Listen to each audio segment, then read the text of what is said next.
You're listening to the Listen Up Girl podcast. I'm your host, Zach Randles-Friedman. I bring you 10 minutes or less of LGBTQ plus news several times a week. Today is Tuesday, August the 12th. My first story is about hate crimes. Hate crimes targeting transgender people still remain high. There's new federal data is once again painting a troubling picture of violence faced by transgender people in the United States. According to the FBI's hate crime statistics for 2024, crimes motivated by gender identity made up about 4.1% of all anti-LGBTQ hate crimes reported by law enforcement. And within that group, nearly three-quarters, 72.5%, were directed at transgender individuals. The data shows that violence is not just happening in public spaces, but also in deeply personal ones. Almost 30% of these crimes placed in homes or residence, while about 19% occurred on streets and sidewalks. Advocates say this underscores the fact that anti-trans violence can happen anywhere and often comes from people close to the victims. They're calling for more protective programs, better community outreach, and stronger federal and state protections. Next, I cannot even believe I'm saying this story in 2025, but Defense Secretary faces backlash for sharing video calling for gay sex ban. You heard that right.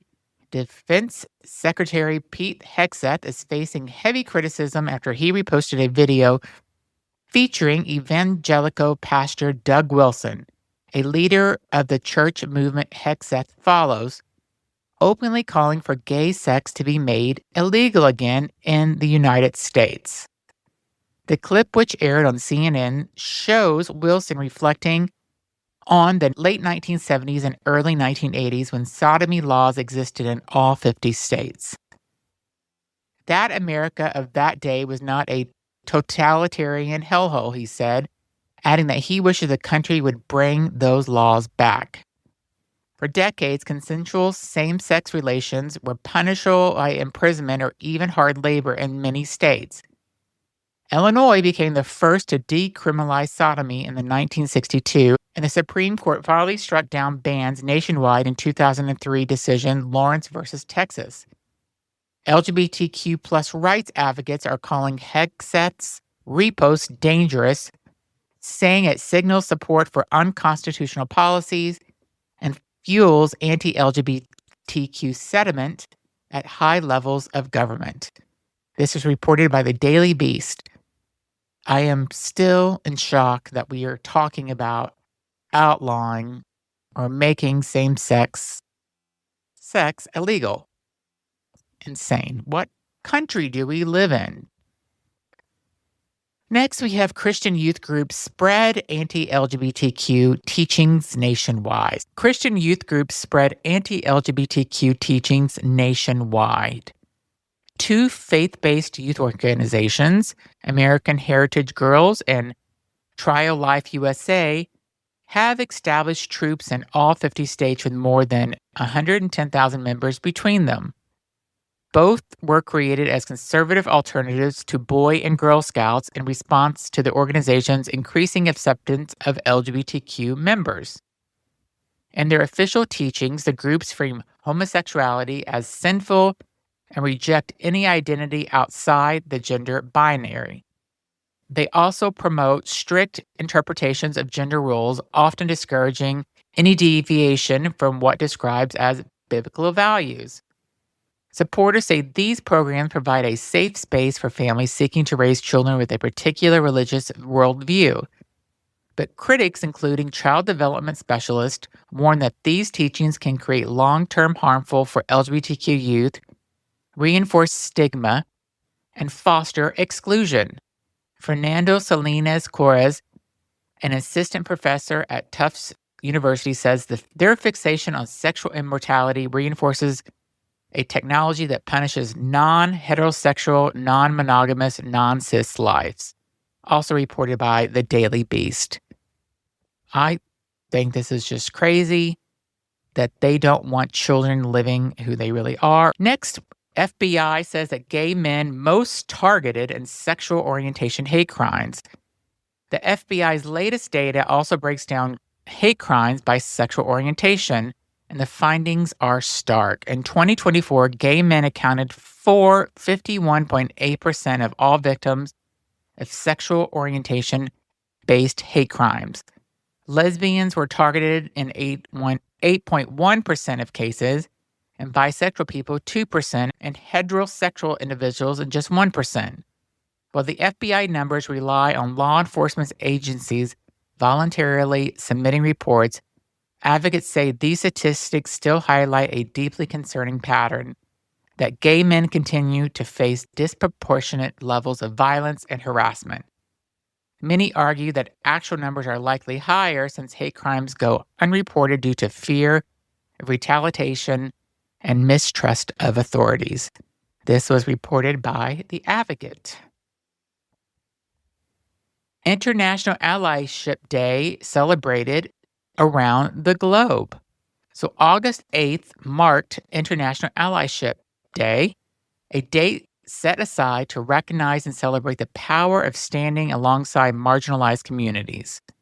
The day encourages people everywhere to move beyond silent support and into active allyship, whether that means advocating for equal rights, amplifying diverse voices, or challenging discrimination in everyday life. Organizers say it's just not a moment to celebrate progress, but also to remind that allyship is ongoing commitment and must be renewed every day in homes, workplaces, and communities. My next story is right here in Massachusetts. Massachusetts passes a law protecting gender-affirming and reproductive care. Massachusetts Governor Maura Healey has signed a sweeping new bill that expands protections for providers of both gender-affirming care and reproductive health care, including abortion services. The measure passed the Massachusetts House by 132 to 42 votes, with only a handful of Democrats joining Republicans in opposition. It sailed through the Senate with similar support.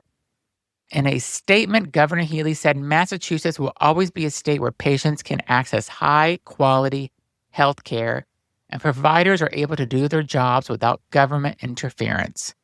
She pointed to the overturning of Roe v. Wade and ongoing federal efforts to restrict care as reasons why the state is acting now to strengthen its legal safeguards. Advocates say the law makes Massachusetts a leader in protecting health care providers from out-of-state legal actions aimed at criminalizing gender-affirming or reproductive care. And this story was reported by NBC 10 Boston. So happy I live in a state that cares about everyone. My next story is about Texas Democrats have walked out to block a GOP redistricting plan. In Texas, Democrat lawmakers have once again resorted to a dramatic walkout. They are looking to once again block a Republican-backed gerrymandering proposal that could flip 5 Democratic congressional seats to GOP control. The plan, reportedly crafted at the request of President Donald Trump, has been criticized for undermining fair representation. By leaving the state, Democrats are denying Republicans the quorum needed to hold a vote. The walkout has put a temporary halt to other conservative priorities in a special session, including new abortion restrictions and a bathroom bill that would ban transgender people from using public bathrooms matching their gender identity. Political observers say the move sets up a high-stakes standoff that could last weeks. Thank God these Democrats have done that, because we're still talking about bathroom bills. I mean, this is just insane what Texas is doing. Thank God I don't live there anymore. Celebrity hairstylist Chris Appleton opens up about 6-month marriage. Chris Appleton is speaking publicly for the first time about his whirlwind marriage and equally whirlwind divorce from actor Lucas Gage. The two tie the knot in a star-studded Las Vegas ceremony officiated by none other than Kim Kardashian. But just 6 months later, the marriage was over. Appleton, who works with some of Hollywood's biggest names, says the breakup was painful but necessary. While he hasn't gone into every detail, he shared that the relationship moved very fast, and the pace ultimately took its toll. Fans of the couple say the split came as a shock given their public affection and glamorous wedding photos. Next, Washington State launches LGBTQ plus business certification program. LGBTQ plus small business owners in Washington State now have a new resource to help them grow. On July the 1st, the state launched the LGBTQ Business Enterprise Program, a free certification that connects LGBTQ-owned companies with government agencies, local governments, and schools looking for diverse suppliers. Governor Bob Ferguson says the program ensures we are recognizing and supporting our LGBTQ business owners. Once certified, the businesses are added to a public directory that makes it easier for agencies to find and hire them for contracts. Advocates say this kind of visibility is critical in leveling the playing field for LGBTQ entrepreneurs. The State Department criticized for cutting LGBTQ mentions from reports. The U.S. State Department is coming under fire from advocacy groups after the Washington Post revealed that drafts of its annual human rights reports for several countries, including El Salvador, Russia, and Israel, had all references to LGBTQ plus people removed. The reports also softened descriptions of government abuses, leading critics to accuse the administration of downplaying human rights violations. Advocates warn that erasing LGBTQ-specific concerns from these reports could embolden oppressive governments and weaken U.S. influence in promoting equality abroad. Again, this is reported by the Washington Post. My last story is Ohio Equal Rights Amendments Advance Towards Ballot. In Ohio, 2 constitutional amendments aimed at expanding equal rights protections are moving closer to a spot on the ballot. The Ohio Attorney General's office have approved a petition summaries for measures which were originally part of one proposal. If passed, the amendments would add new protected classes to the state constitution and remove outdated language from a 2004 same-sex marriage ban, a ban that's unenforceable under federal law but still on the books. Supporters say it's a chance to modernize the state's laws and ensure protection for marginalized groups in the Constitution, no matter what happens at the federal level. So good for you, Ohio, for protecting the LGBTQ plus community.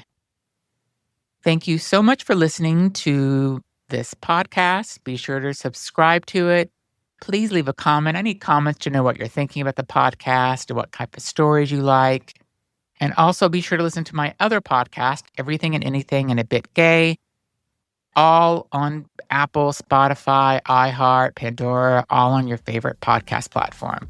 Thanks so much for listening, and talk to you in a few days with the latest LGBTQ plus headlines.